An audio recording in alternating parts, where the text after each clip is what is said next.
First of all, thank you for coming tonight. The response was enormous. Mm-hmm. This is a hugely popular program because of Evan. We want to thank Chef Evan so much for doing this for us. This is incredible. Just a few things we want to mention that are upcoming before we get this event going. Next week we have a piano concert on Tuesday the 9th. So all these things will be on our website. So always check our events calendar on our website because we have all sorts of stuff coming up virtually and some things in person too, a few small events. Just to let you know too, so we were going to start our at-home chopped competition tomorrow.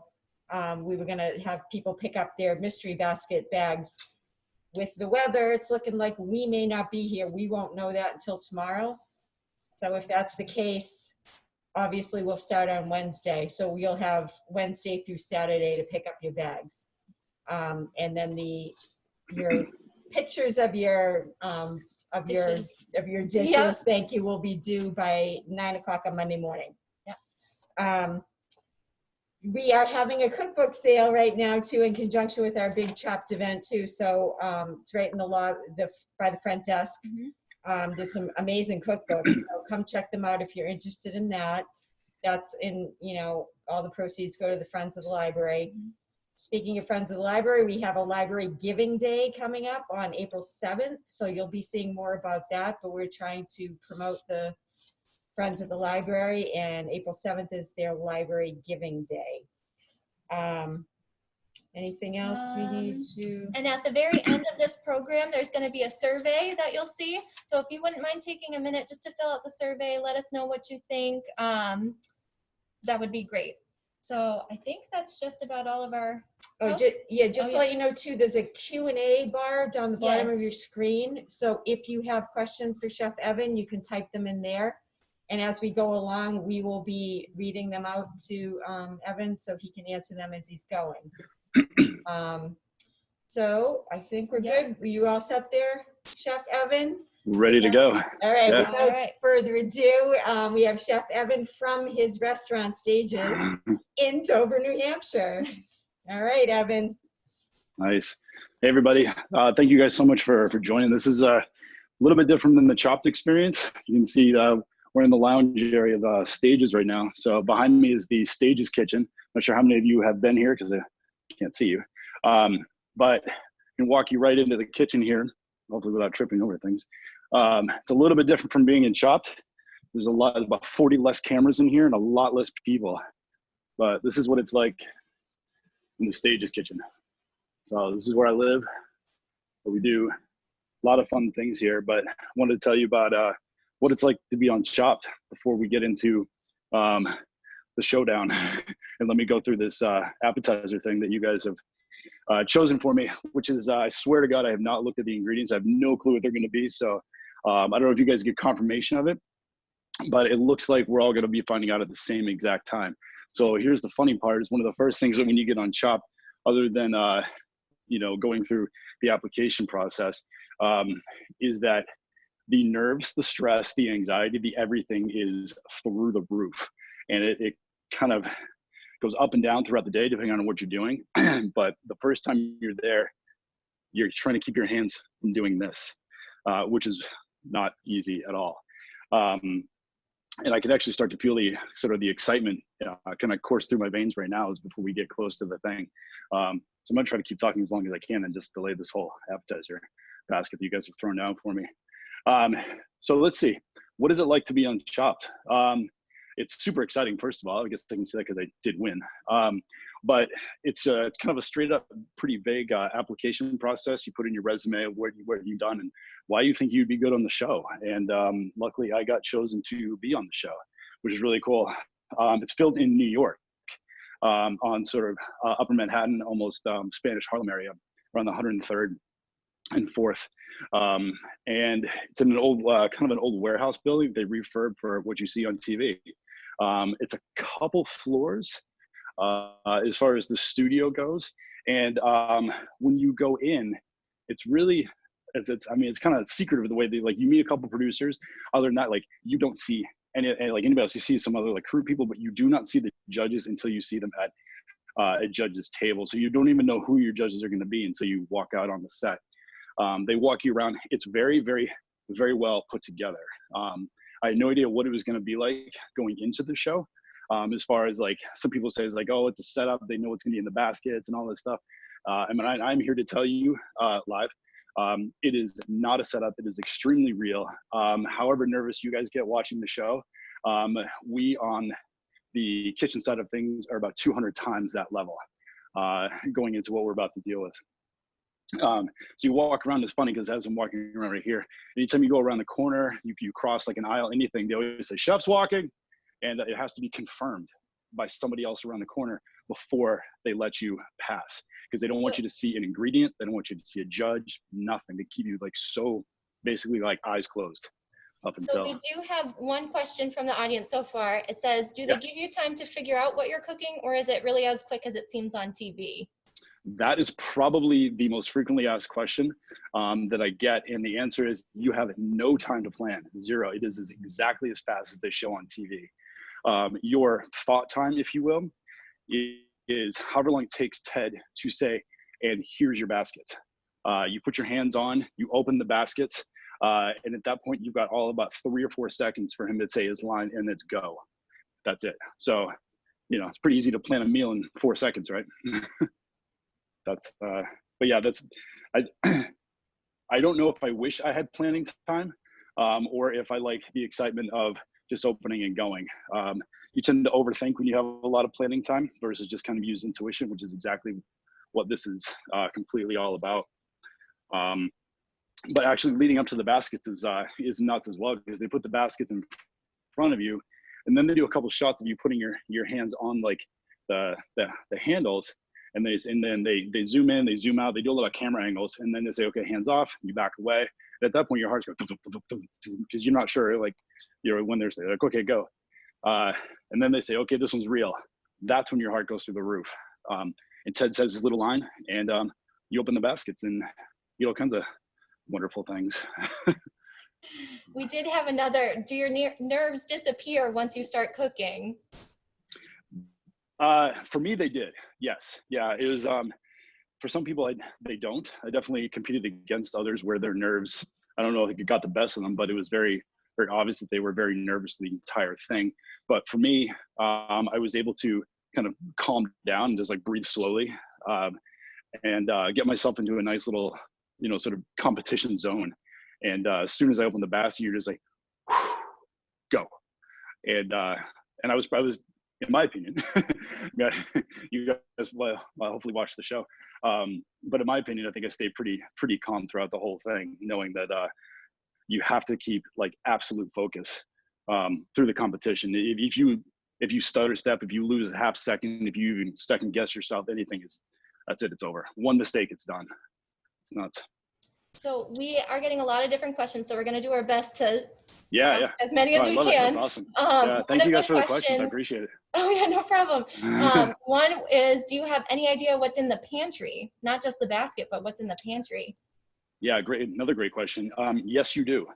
So when they bring you on the set, they show you your station and whatnot, and then you get 10 minutes. One of the producers, the culinary assistants there, they show you around the kitchen, kind of explain what things are, how machines work. They have like the ice cream machine, which I'm sure you guys have seen and heard horror stories of that. They have the anti-griddle, the deep fryer. They have all the different machines there. They want to make sure that if you don't know how to use it, they show you how to use it. And then other than that, you have 10 minutes to like rummage through everything. Look in the coolers, see what there is, look through the dry storage. If you are smart, you try to memorize as much stuff as possible. And what I did mentally was kind of pick out the stuff that I'm familiar with. Everybody, we all kind of have like our favorite ingredients, our wheelhouse ingredients. For me, it's like dried mushrooms, dried seaweeds, fresh herbs, things that I don't really get into a lot of spices, but at least I knew where they were if I had to. But I tried to like not go too far out of the box with using stuff that I really don't use on a normal basis. I felt it was a smarter idea to stay with what I know how to use really, really well. So I feel like I found the vinegars. I found a lot of stuff. Said, okay, I know where these things are. And that you have 10 minutes to do that.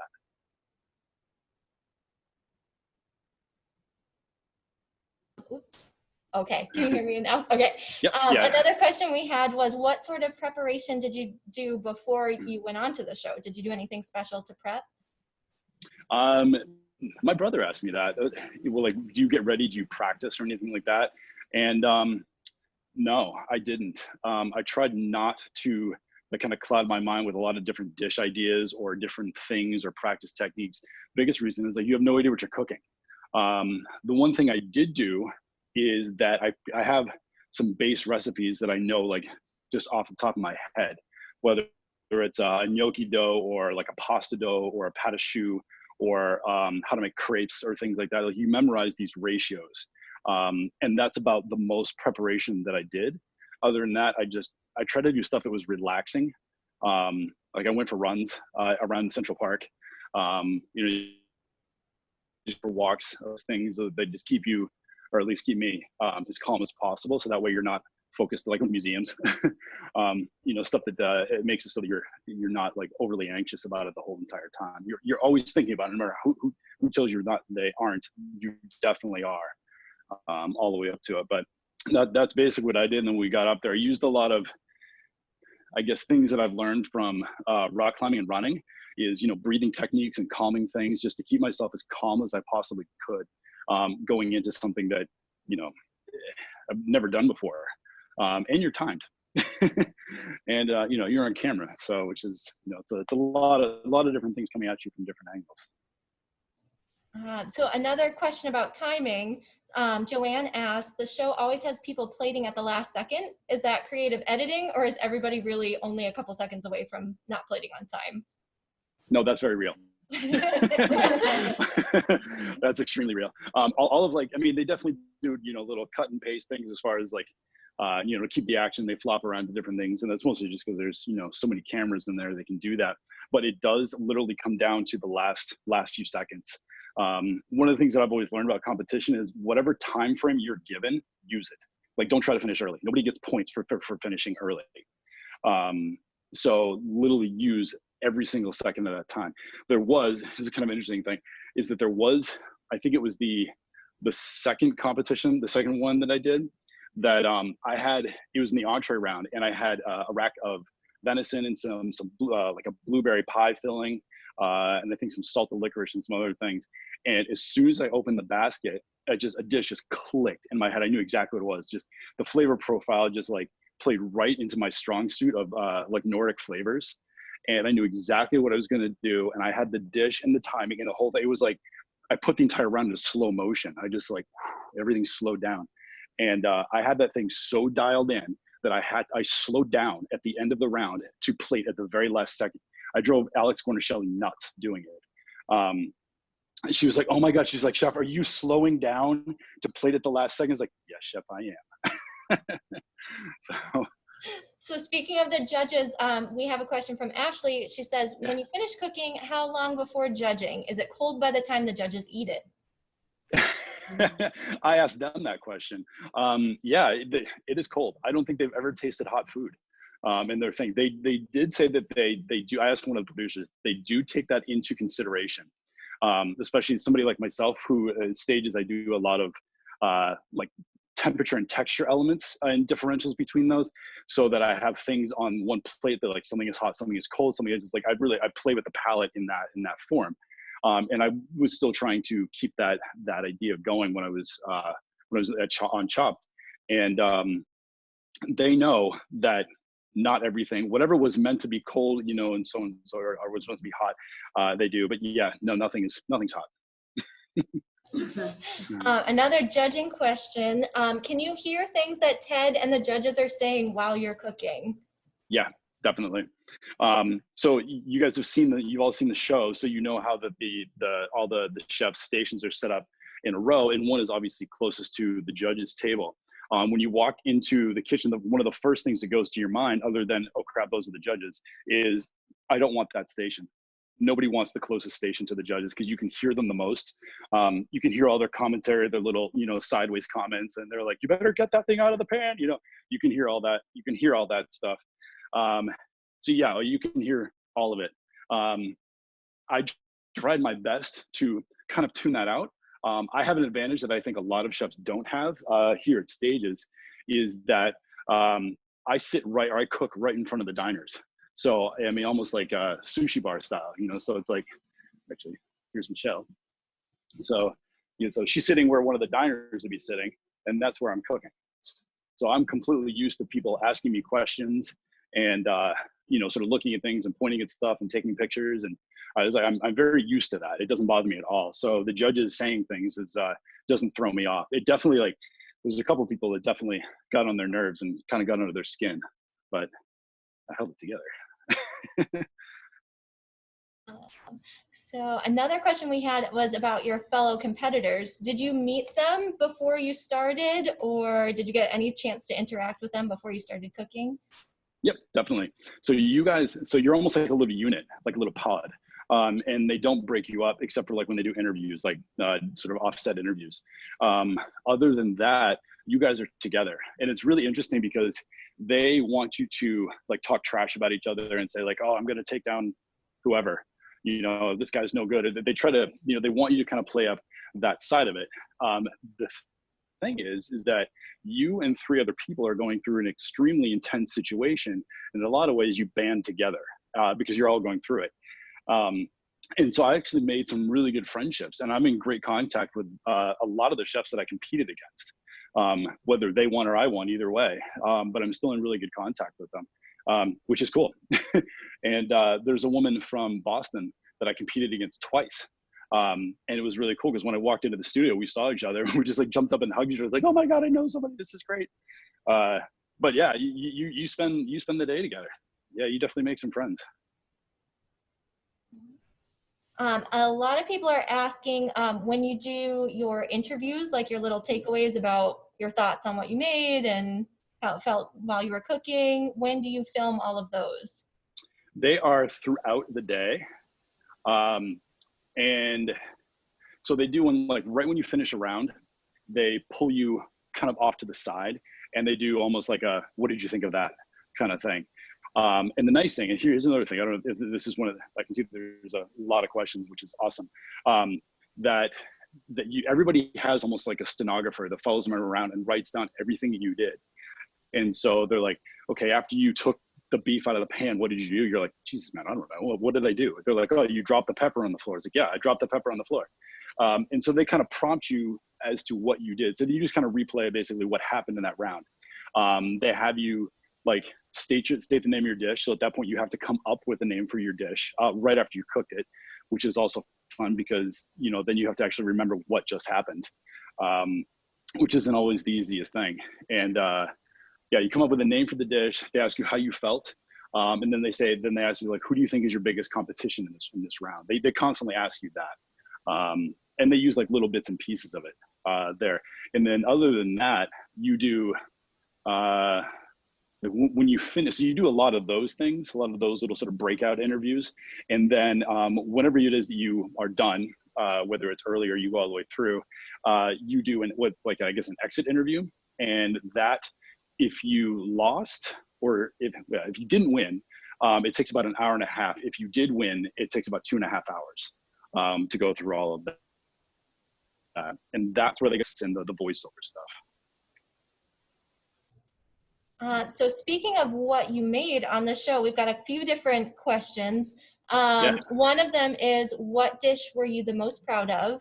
Another question is about ingredients. What were some of the most challenging ingredients that you had? What ingredient were you excited to get, if any? Cool. Yeah, so 2 dishes that I was the most proud of. One actually was the venison dish that I just said. I did like a beautifully grilled rack of venison. I took the salted licorice, and I quickly pickled it. I don't remember and the blueberry. I think I made a sauce out of that with like sort of a highly acidic sauce out of the blueberries. I don't remember what else, but I incorporated like yogurt and dill. So I kind of went in a Nordic flavor with that. And Mark Murphy was on. He was one of my judges, and he said it reminded him of being in Copenhagen, which I was like, that's exactly what I wanted to do. So I was very proud that not only did my dish come off technically sound, but the point of the dish of what I was trying to get across worked. One of the other ones was I did a dish of, I think it was bronzino, so Mediterranean sea bass. Broke down the fish, and I had a beautifully seared, crusted piece of fish. They love that. I mean, Parisian gnocchi, glazed them, very delicate little brown butter sauce. And to me, and that was when I was on the Bobby Flay one. And it meant a lot to me because not only did the judges see that, but Bobby Flay saw that. And he was like taken aback by the precision of my technique, which is something that I personally am very proud of, is that I take time and meticulousness in what it is that I do. And for me to be able to put forth a dish like that meant a lot for me, and that they saw the technique, which was great. So that was awesome. Ingredients that I was excited to see, any fresh vegetable, please. I would take that in a heartbeat. Anything fresh is basically what it comes down to, whether it's like some kind of raw meat, poultry, fish, anything like that is always welcomed. Raw vegetables. The more processed a food is, the less I want it. It's hard to manipulate processed food into a tasty dish. So those are always welcome. Things that I was not excited to see in the first episode that I was on was an ice cream burrito, or what do they call it? Ice cream burrito, cotton candy burrito. It was like a log of ice cream wrapped in cotton candy, wrapped in some version of like funfetti or something like that. And first of all, I had no idea what it was. And then I was like, okay, it's sugar. So I tried to melt it in the oven. I couldn't melt the sugar. If that tells you any idea as to how processed that was, I couldn't melt the sugar. So that was not fun. I had something called a Watergate salad, which was some green Jello molded something or other with like a whipped cream frosting. It was kind of gross. I poked it a couple of times. Yeah, that was weird. You know, it's weird when you get stuff that like you have no idea what it is. And at that point, you figure it's like, I kind of put it into a couple different categories. Like, is it salty? Is it sweet? Is it acidic? Is it a starch? Like, what can it do cooking wise? And then hopefully that works. All right, so we'll do one more question, then cool. If you're ready to start with your mystery basket, we'll do the unveiling. One of the last questions was, did you get a chance to interact with the judges other than just them critiquing your dishes? Did you get to talk with them, chat with them? So the judges table, the critiques go on a lot longer than what you guys see on screen. I feel like they last an hour, but they definitely don't. I mean, each chef probably gets like about a 5-minute critique. And then they funnel that down to, a few seconds of sound bites. So there's not a lot there, but the interaction that I had a little bit was at the very end. On the times that I won, you actually have a second to kind of chat. And when I mean a second, I mean like maybe 30 seconds. And then because they're on such a tight schedule, they're like, okay, it's great. Move on. Now we got to get this shot. The one opportunity that I did have was on the first episode that I did when I won, is that Marcus Samuelson was one of my judges. And super sweet man, by the way. If you ever have the chance to meet him, definitely do so. Is that I was also in New York for a international chef conference for star chefs. And after I did Chopped, luckily won, and he was doing a presentation at the conference the next day. Excuse me. So I went up, watched his presentation, and then afterwards just went up to the side of the stage. And I was about to, I extended my hand, I was about to introduce myself. And he's like, hey, he's like, hey, how are you? And then so I chatted with him for like a good 45 minutes. So it wasn't on the Chopped set, but it was with a Chopped judge. That's awesome. Thank you all for sending in so many questions, and feel free to keep them coming, and hopefully we can keep answering some as we go. But I think it's time to unveil the basket. I think so. I'm going to do my best to answer y'all's questions while I do this. All right, so we're under the hood vent. We're going to be. So I'm gonna walk you around like what I've got going on. So we're gonna try the best to follow me with this thing. So our kitchen literally is 100% electric, with the exception of the fire down there. This is by choice. So it's about precision. It's about efficiency. cleanliness. And that is basically what we've got going on around. You can see, I'm not sure how many of you have been in there, but this is my home. So we're gonna get down to it. Hopefully the hood vent isn't too noisy for you. No, we can hear you fine. Okay, you guys can hear everything I say. Okay, here we go. Yeah.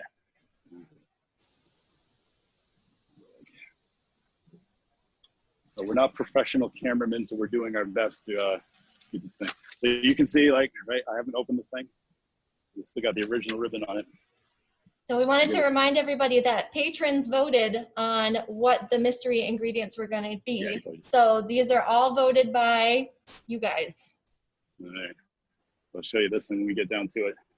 So I've got my timer ready to go. So hope you guys are excited. I don't know if you know. I'm a little nervous to see what you guys gave me. Might be like thoroughly messed up.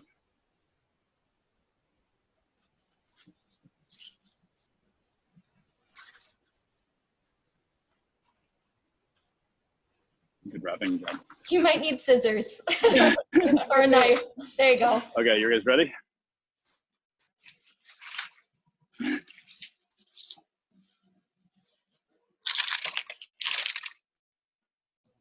Onions.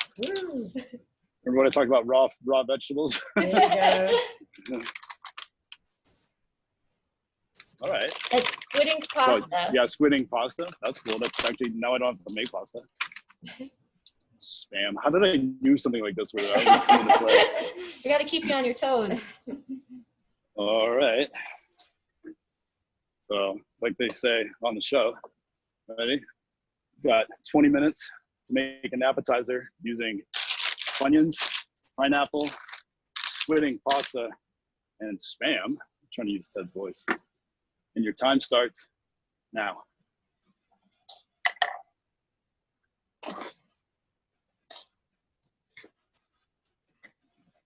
Can we throw out a question while you're cooking just now? Go for it. Yeah, okay. Yeah. How does cooking on an electric surface differ from gas or propane? What are the benefits? It doesn't heat the area, which is great. The efficiency of it, I can just dial in a direct temperature versus have to watch a flame.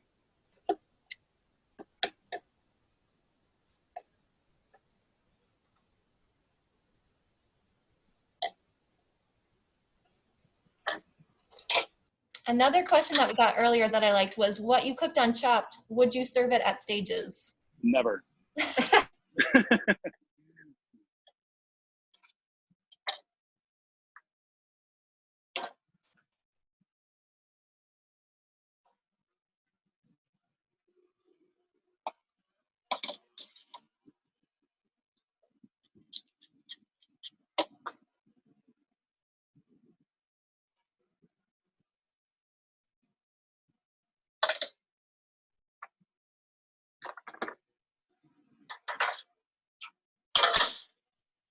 You guys see everything I'm doing Yes. so far?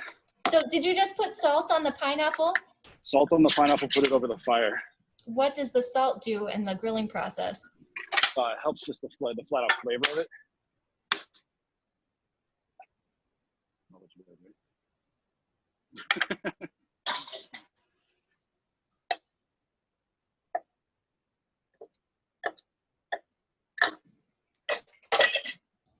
And we just had somebody ask, how can you tell when a pineapple is ripe? One thing is definitely smell. The other thing would be kind of its softness. A lot of times with fruits, smell it, check it. You want it sort of give almost like an avocado, right? Where it's like it gives like a little bit of push to it, but not very much.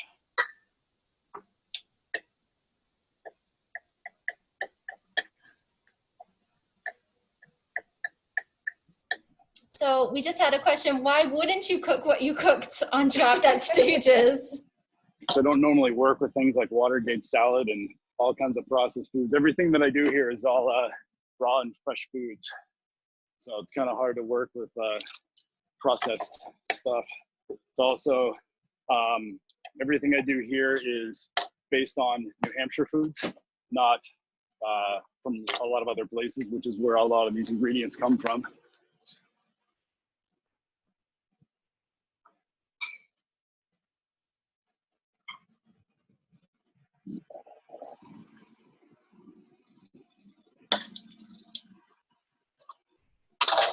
So that's Spam and butter and water in a saucepan. We just had somebody ask, would you mind trying to narrate some of what you're doing as you go along? I'll do what I can. So right now, pineapple's on the grill. It's been lightly salted. Spam is in the, I can't believe I just said that. Spam is in the saucepan with butter and water. At the moment, my idea is to make some kind of a sauce out of that.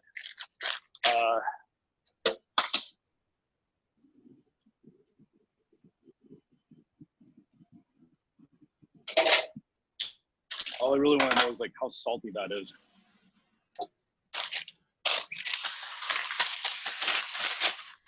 So we had one question, what elements of a dish do you come up with first usually? In this idea, there really isn't a thing I do first. It's more of what cooks. It's all actually better answer is whatever takes the longest is what I go with. So in this case, I want to grill the pineapple, and I need to kind of cook that Spam a little more, mostly because I just want to kind of get it soft, puree it. And I'm going to be honest and tell you right now, I have no clue what I'm making. I'm mostly just trying to get things into a spot that I can use them, and then I will work on it as I'm doing it. Sometimes in chopped, it's always best to go with your first idea. In this case, I may end up changing my idea. So we have a question from Nicole. She says, how does your menu tend to differ over the seasons? How do you try to keep it mixed up seasonally? A great question. I try to look at the years that there's 365 seasons, and my menu changes roughly every 3 weeks. I'd say it's different. And it's just little bits at a time. When we get into these months now where there's very little growing at all, it takes the remainder of the year to pickle things, dry things, preserve things, salt cure things, ferment things, and basically create my menu for the winter, all throughout the entire year. So when I get to it, I have things to use versus just like potatoes, onions, and varieties of squash. And there's two still have, like root cellars are going strong, where you've got, rutabaga, potatoes, onions, get the Brussels sprouts popping out here and there. Chopped up the Funyuns. So we had one person ask, what's your favorite indulgent food to make that you wouldn't necessarily serve in the restaurant? Indulgent food to make that I wouldn't serve. That's a great question. I don't know. We make a bunch of cookies at home. So sometimes it might be something along those lines. We had another question that was kind of fun. Do you feel like cooking for your kids is similar to the Chopped challenge? And has Chopped influenced your home cooking at all? Chopped really hasn't influenced my home cooking, but kids are by far and away the worst judges you'll ever deal with, ever. I'll be right back. I don't know if you can still hear me when I'm going to the walk-in.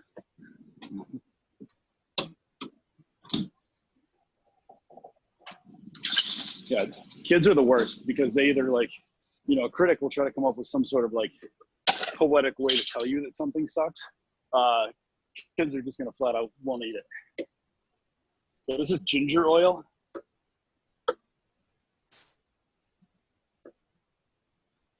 That sounds so good. Point,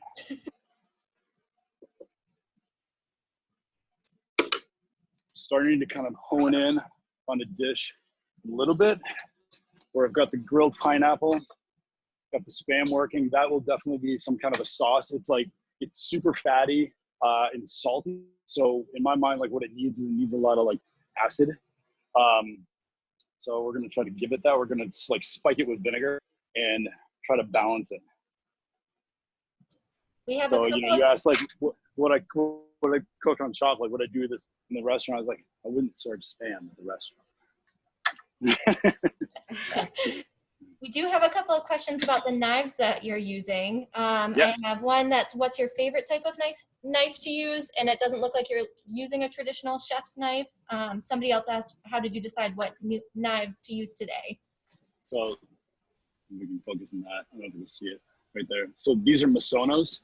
So this is Japanese stainless steel. These are Masahiro. This is Japanese carbon steel. Same thing. And I usually use like these three knives quite a bit. I use it, they keep, the Japanese blades keep their edge really, really nicely. They're weighted really well. They're a little lighter than like what we call like the Western knives, like the Henkels and Wusthoffs and German brands and Swedish brands and things of that sort. But I definitely, all my blades are Japanese, and I have a lot of globals somewhere. They're over there. But I have a lot of globals, which has that handle to them.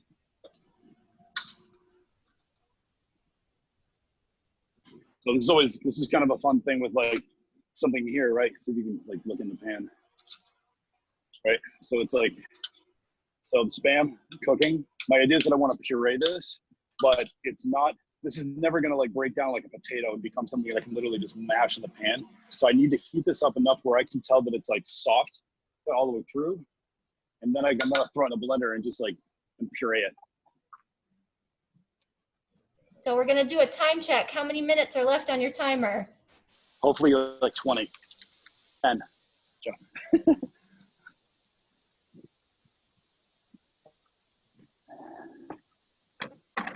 And we just had two people ask, do you sharpen your own knives or do you send them out? I sharpen my own. I have a whetstone that I use.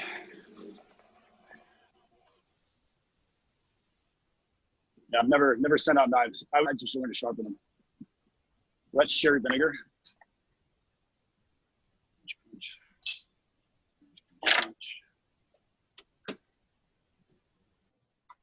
So somebody asked, what inspired you to go on Chopped in the first place, which I thought was a great question.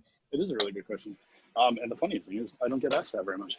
I thought it's like, here's the way that it originally happened, is that a friend of my brother's said, hey, they're casting chefs in the Portland, Maine area. You should tell your brother to apply. So he told me that. My first reaction was like, all right, yeah, sure. And I'd never done I've done some competitions before, but nothing like that.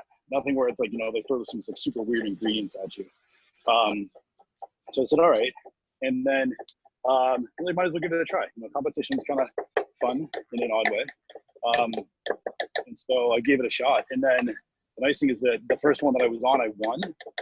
And then from there, they asked me back. And as soon as you finish your first competition, people always ask, like, oh, when are you going to do it? Would you do it again? Your first thought is like, no, definitely not. And then they call you and you say, yeah, let's do it. Let's go. And you hang up the phone. You're like, oh, crap, what did I just say? Just a quick reminder for people, we can't unmute you if you raised your hand. So if you could please put all of your questions into the Q&A box, that would be great. Thank you. What was our time check? Did we figure out how much time was left? 10 minutes. 10 minutes. Yeah. So somebody asked what herb you were just cutting. That was basil, parsley, and dill. Now, I'm actually taking the dried squidding pasta, putting it in the blender,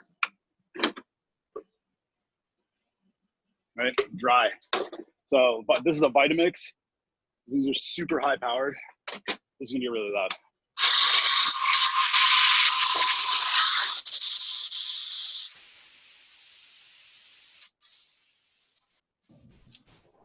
So another judging question, do judges have to be able to detect each of the items provided, or can you bury something awful into a sauce or something else? They want you to be able to show it. They definitely said, like, this dish is good, but I can't taste the squidding pasta. And so therefore, it's gone, brother. So this right now, this is all those little herbs I just chopped.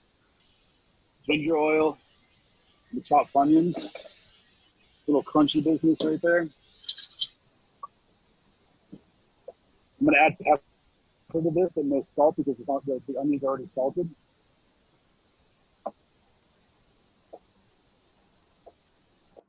Evan, would you mind repeating that last bit? We kind of dropped out of your audio for a minute. Yeah.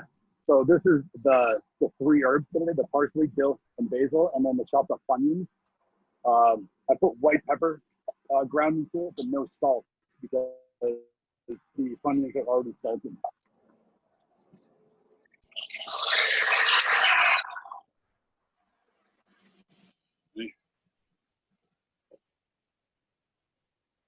Ground up dried pasta. So instead of that being like a pasta, I'm going to use it as a coating.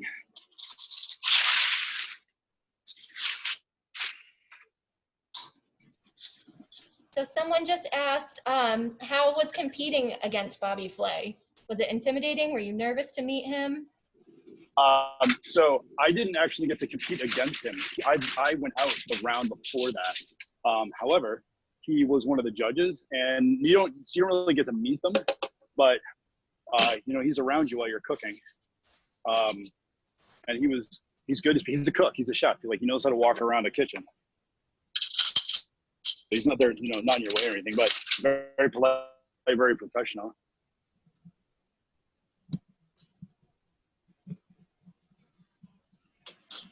We have a couple questions about the ginger oil too. One person asked, did you make it from scratch? And is that something that you use on a regular basis? And somebody else just asked, will it soften the Funyuns or will they keep their crunch? I don't think any of us know that answer. But... Part of that we're gonna find out. No, it will soften them a bit, but that's fine. Because I'm gonna add this, so I've got the ground pasta, putting it, I'm just gonna toast it a little bit. And that is going to add that crunch back into it because what I want is the onion flavor, but I don't just want to use that as like the crunch. I want to manipulate the onion, the Funyun even more than it already is. And then, the other part about that? All right. Spam puree. Here we go.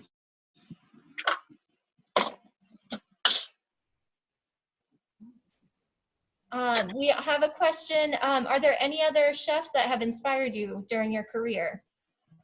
Oh, several. Hold on, this is gonna be really loud for a second.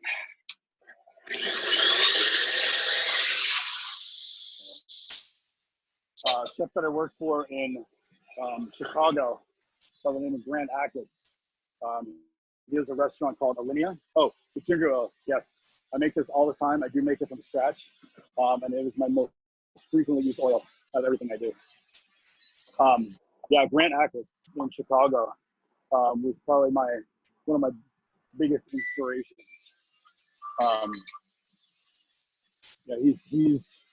He's an incredible teacher, very gentle individual, a lot of patience.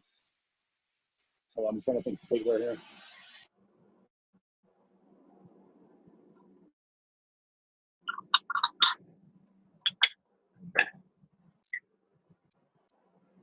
Time check was 3 minutes, 15 seconds.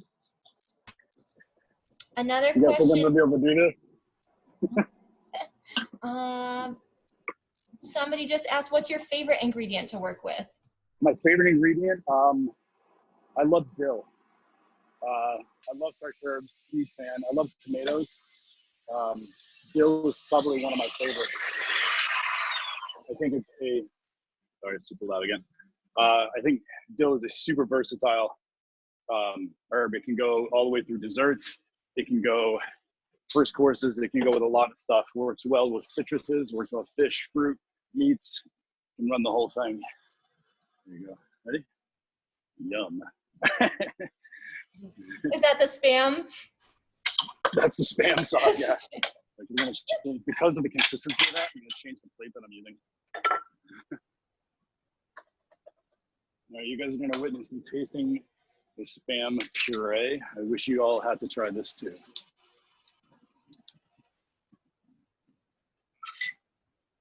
Actually, not bad.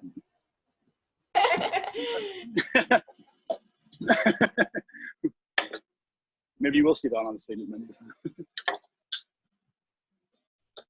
But one of the things you'll see that I'm doing a lot of is tasting everything. There's a couple of things that I'm looking for other than flavor is texture. I want flavor and texture balance. You can probably hear me crunching. And actually the Funyuns have amazingly, yay processed food, have kept their crunch. So we have one, what is your best advice for home cooks? Taste your food and use salt. That's a huge thing that I see a lot of home cooks don't do. Something I notice or lack thereof in a lot of recipes that people follow is the absence of salt. And it's not about making something salty. It's about salt creates flavor. It opens up more or less the pores of the foods. And yeah, it just makes it so you can taste it more. So use salt, use your, trust your intuition. Like when I say learn to cook, I mean, it's almost like yeah, I mean, start learning to trust what you're doing.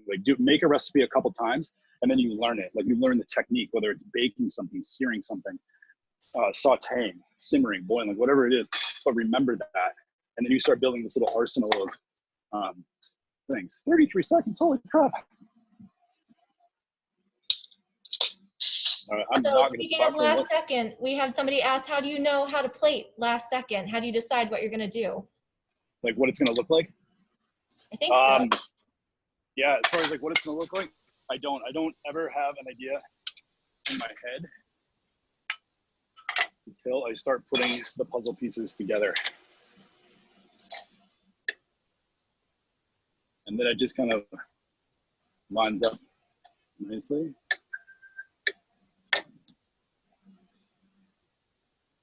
Let's actually really put this up here. There. Are those the pineapple skins? These are the pineapple, yeah. So we've got our little crunchy bits right here. Got our herbs, pineapple. We'll plate things under a tray first because I know I'm gonna make a big gigantic mess when I gotta put them on a plate. Super delicate. Pineapple is nice, it's kind of soft. It has a great texture to it. You can tell it's hot, it's nice and juicy. You smell it, it's beautiful.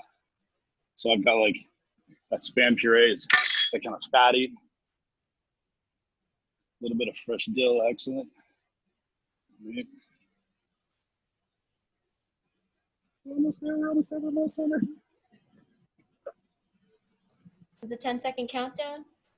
Yeah, you guys want to count down? Yeah, let's do it. Ready? Yeah. Go. Yep. 10, 9, 8, 7, 6, 5, 4, 3, 2, 1. Time's I don't know what they say at the end. Hands up. Hands up. Yeah. Hands up, utensils down. And you do this. And the next thing that they have you do as soon as you finish this, they do something called food staring at chefs, chef staring at foods. And you just stare at your plate like this for what feels like an eternity. And you can't touch it.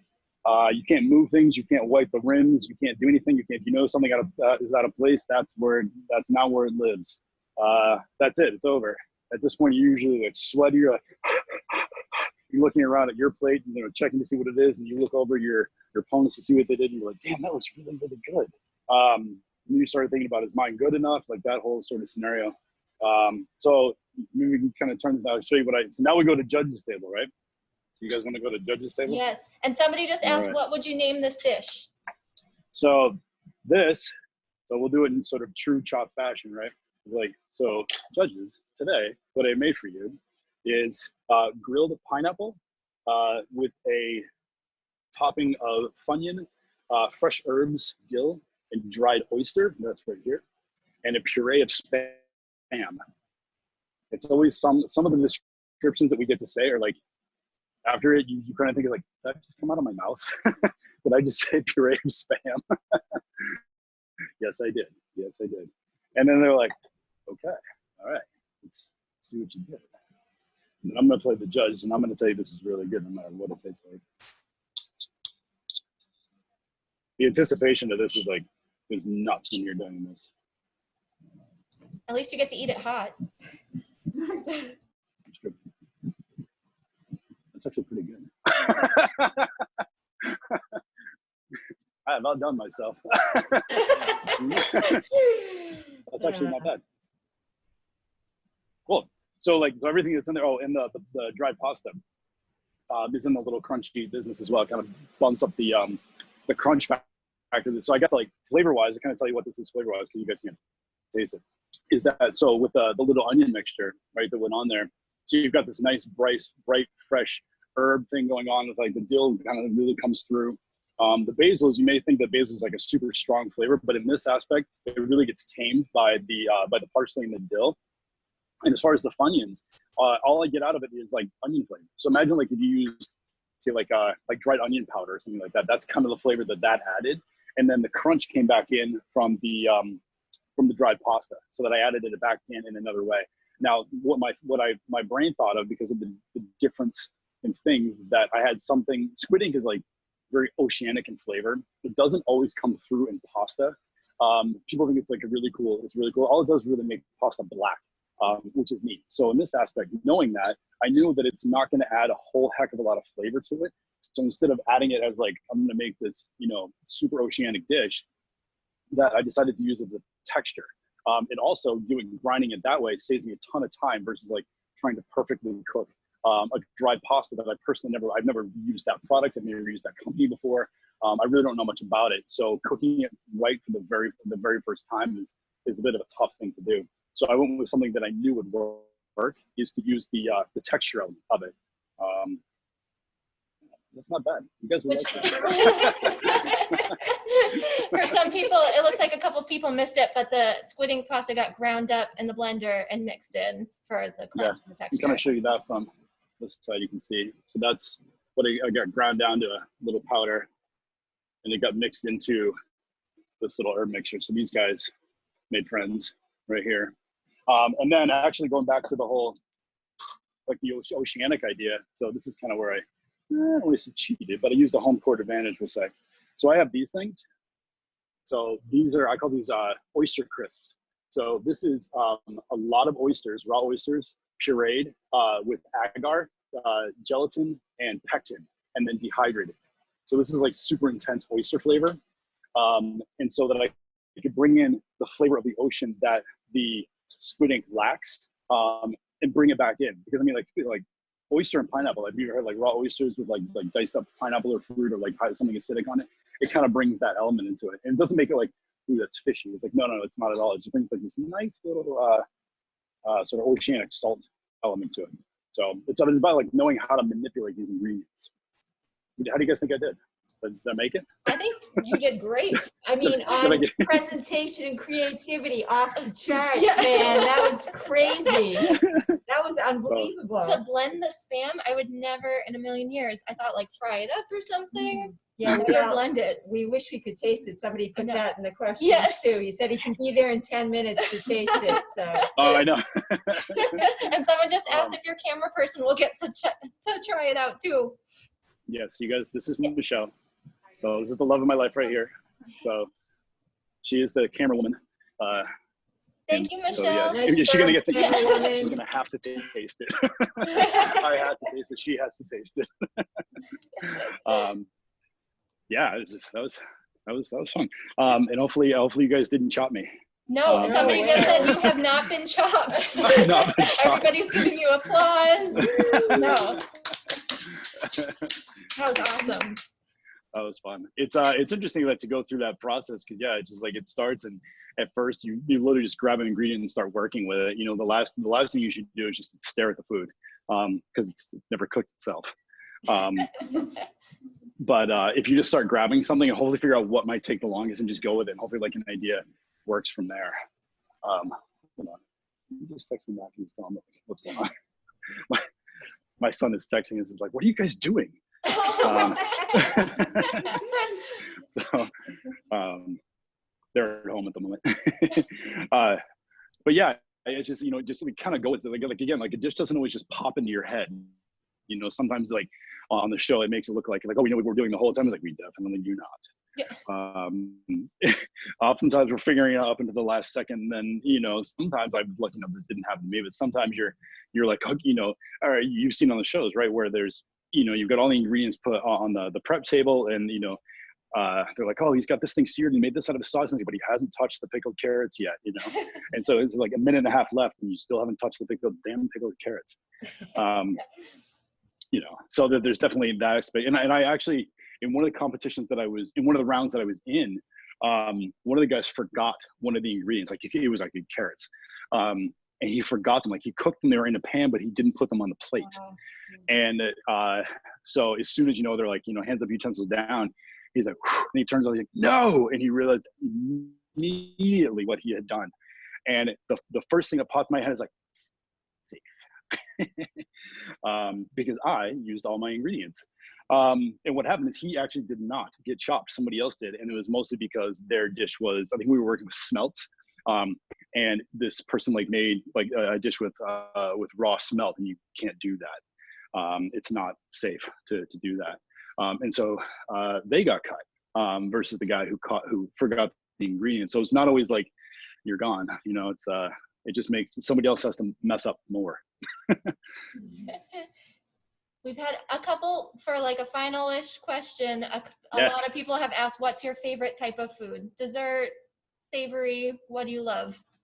Oh, I love savory. I'm not too much of a dessert kind of person. Even with like desserts, it's like I love savory desserts. I love herbs in desserts, salts, things like that. You know, big fan of like salted caramels and salted chocolates and things like that. Basil and chocolate, excellent friends when it comes to the dessert world. Yeah, I love savory things. I'm a big fan for one on the menus that I do here. My favorite dishes to make are our vegetable dishes. I think vegetables are some of the most challenging things to cook correctly. Unlike, say, like a steak or something like that, where you can cook a steak and you have a little bit more leeway room between, like, say, medium rare and medium and so on and so forth. But with the vegetable, I mean, it's like there's not a whole lot of wiggle room in there. And I think a very well prepared, refined vegetable dish says a lot about the technical skill of the cook. So I was like, I love the challenge of properly cooking vegetables. It sounds so simple, but it's really hard. I'm not great at it, so I think it sounds very hard. So I think that's people have sent so many questions. Thank you so much for all of the questions. I'm sorry we couldn't get to all of them tonight, but everybody is saying, and we agree, thank you so much for doing this. Thank you guys so much. So fun. Yeah, absolutely. That was a lot of fun. You were awesome. So thank you for the ingredients. Thank you for being kind with the ingredients. I've definitely done with some really messed up stuff, and it was like not bad at all. So you guys took it easy on me. I appreciate that. So yeah, just next time you have to be a little harder. People who are going to participate at home that if we are not open tomorrow, we'll be here on Wednesday. Come to the children's room, pick up a bag. And it's not going to be as challenging as Chef Evan's bag. We took it a little easier on you. But Chef Evan is going to help us judge the adult division. So you got to really impress, right? Yeah. Show me what you guys got. Throw down some stuff that you guys have. You're come out of your box. Be uncomfortable for a little while, and make something. And don't forget to taste your food. That's the biggest thing. Use salt. Taste your food. And salt. Yep. So I just finally thank you so much. And everybody is commenting in the Q&A. Thank you. You were amazing. This was so impressive. Awesome. Thank you guys. To have our own private Dover chops. I know. This is crazy. Thank you so much. Yes. Well, I'm happy to be I grew up here. Too. Yeah. Yes. Thank you guys so much. Bye, Evan. Bye. Take care. Thank you. Thank you.